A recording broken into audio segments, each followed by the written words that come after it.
Taste test. Grubbs grubbing, baby. Let's go.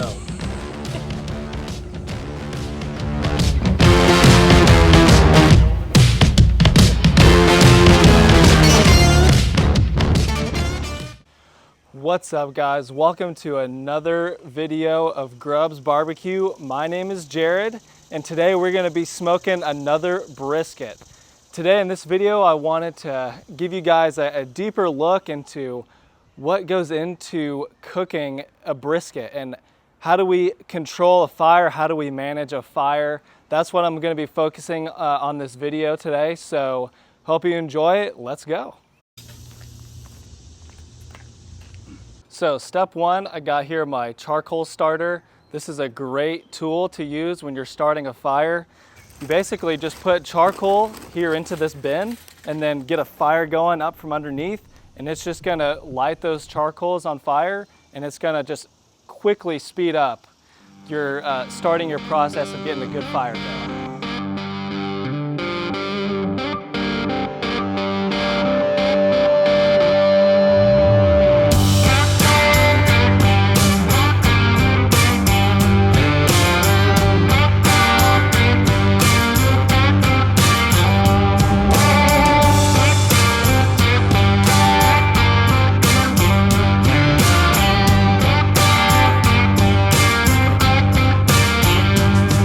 So what we got today is another brisket from Costco. This one is a little smaller than last time, about 9 pounds. Really interested to see how the smaller size is gonna turn out, but I'm gonna cut off the plastic and we'll start cutting.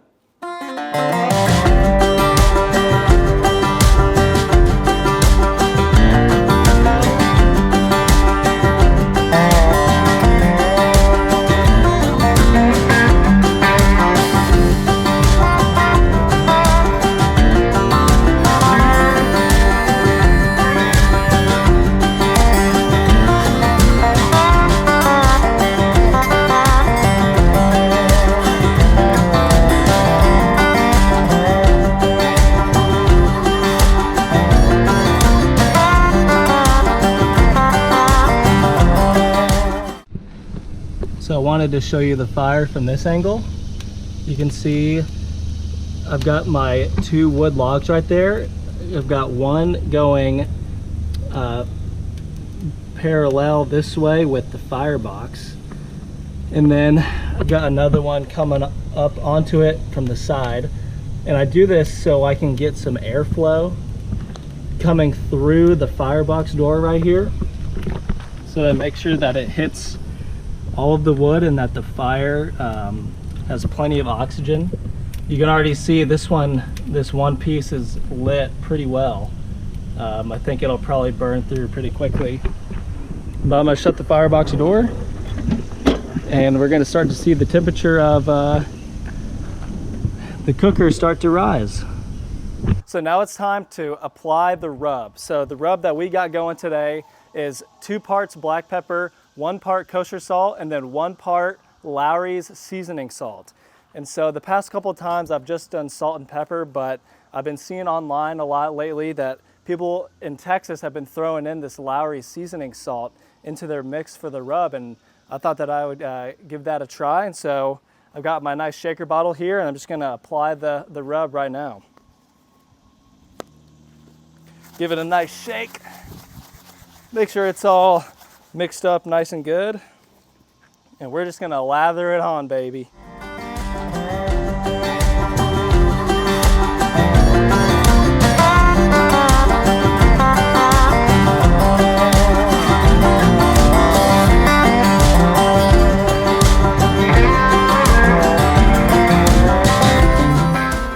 Give it a good shake again.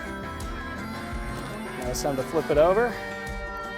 Time to do the fat side, the pretty side.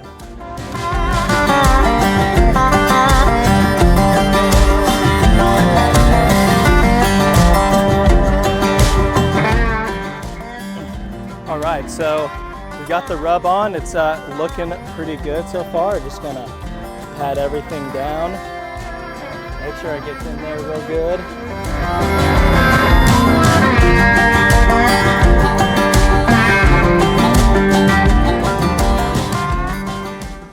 right, so the pit is about 230 degrees right now.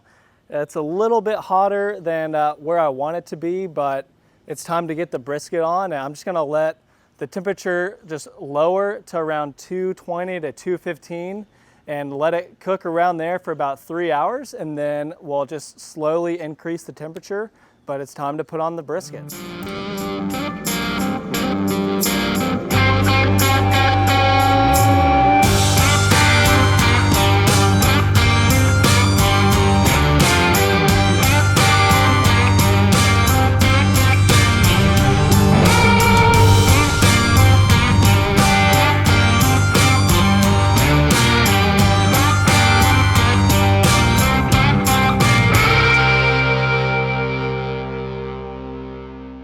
So I wanted to talk about how I'm going to be cooking this brisket. And because this brisket from Costco, it's only 9 pounds. And if you saw, it's really thin.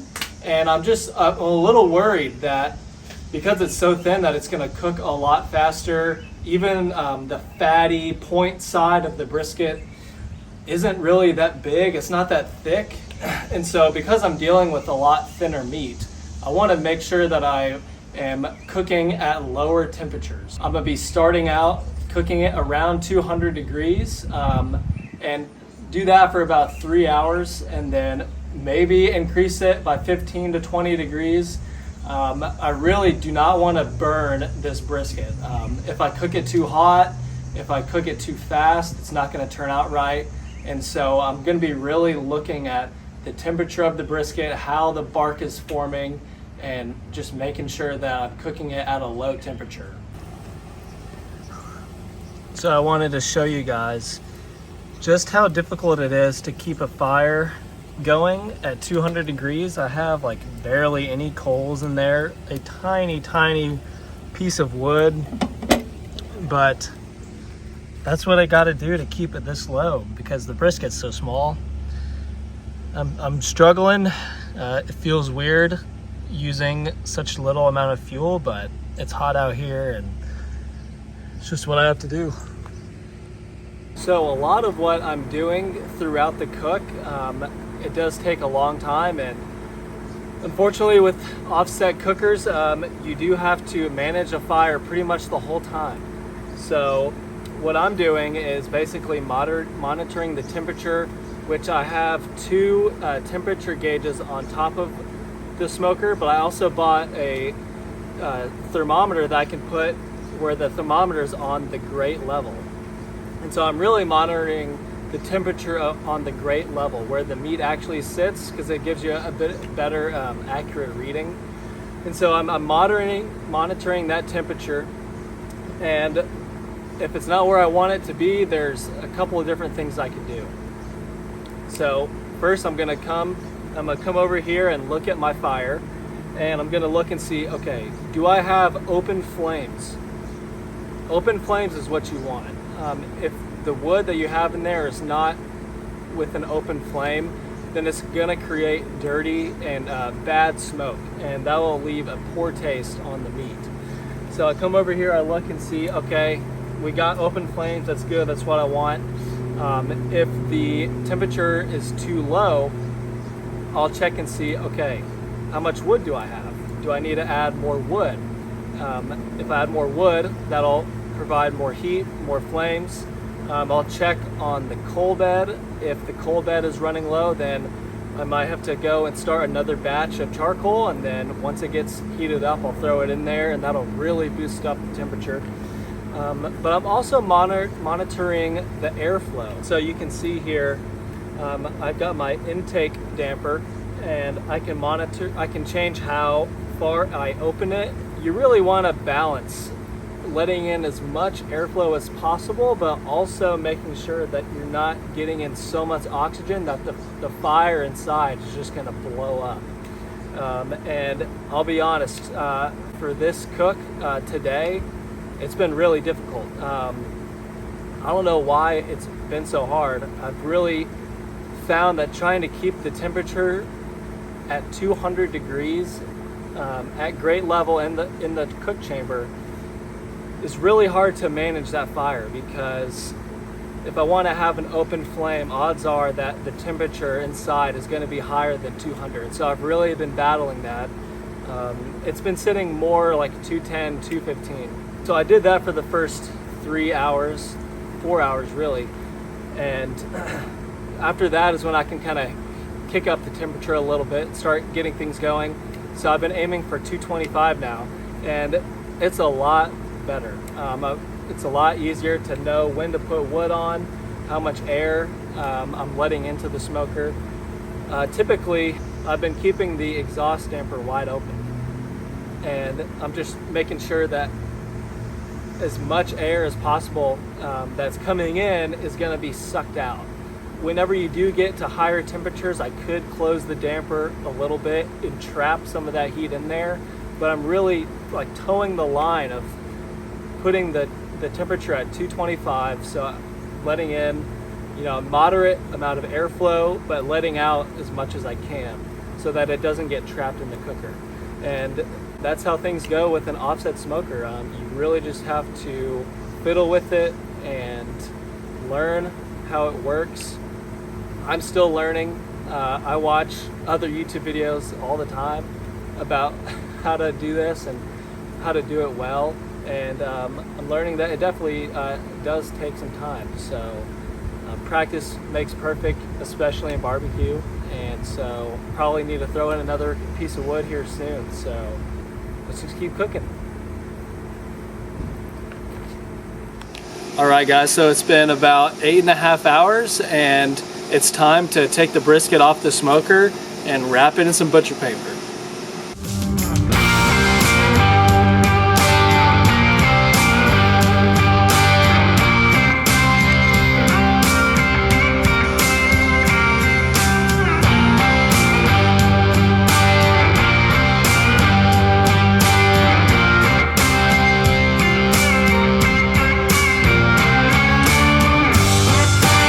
To the smoker.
Alright guys, we've made it. It's about time to slice the brisket.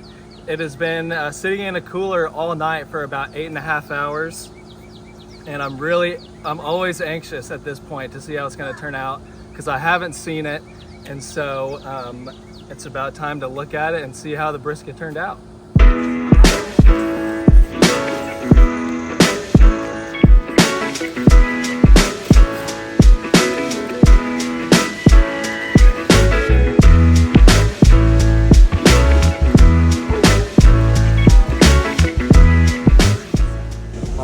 It's time to try these burnt ends.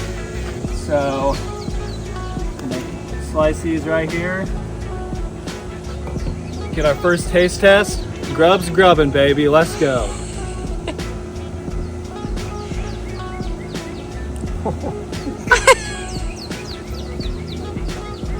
Oh my gosh. That's freaking amazing. And I'm not just saying that because I made it. Man, that is good.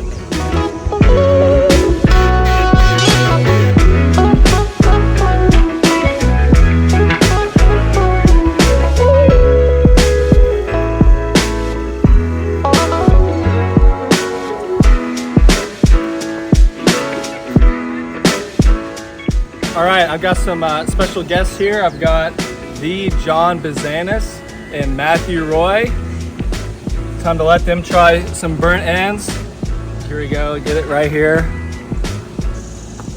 Thank you. Smells good. Right.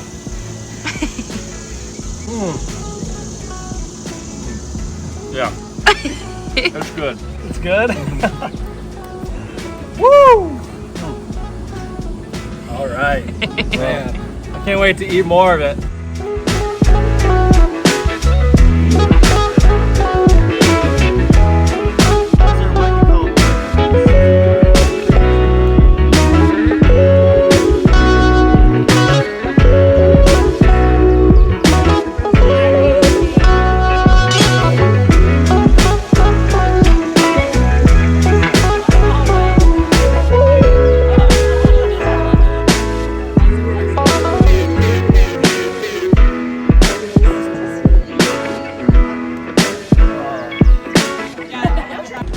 So we got another burnt end from the point side. Just beautiful bark. How do you think this compares? All right, let's try this side. How does it compare? This is like this could be like the best tasting brisket I've had. For me, it is, for sure. Wow. Okay. All right. Saying a lot. Let your wifey taste it. Who else? Natalie, go on. Charlie. Charlie. You don't have to be on there. So these are like considered like the best parts of like the most tasteful parts. Yeah. Oh my God. That was so good. Look, you have to try it. Yeah. So good. Did you like just wake up and now you're just drinking coffee? I just was doing a bunch. Just have time to coffee. That is so good. All right, here's the money shot right here. Oh. Ooh, wow. So all in all, the brisket, it turned out great. It tasted so good. Everyone loved it. The thinness of the brisket, it being only 9 pounds, was not a problem at all. I don't know why I thought it would be. It's still a really big hunk of meat anyway. So next time I'm not gonna be too worried about that. Still gonna keep the temperatures low like always, but not worried about that. And then also the Lowry's seasoning salt in the rub. Oh man, it was so good. I mean, I didn't know if I was gonna be able to tell a difference or not, but I did, and it was amazing. So I will definitely be doing that again, no doubt about it. I really enjoyed making this brisket. I hope that you enjoyed this video. If so, please like and subscribe, and I'll see you in the next one.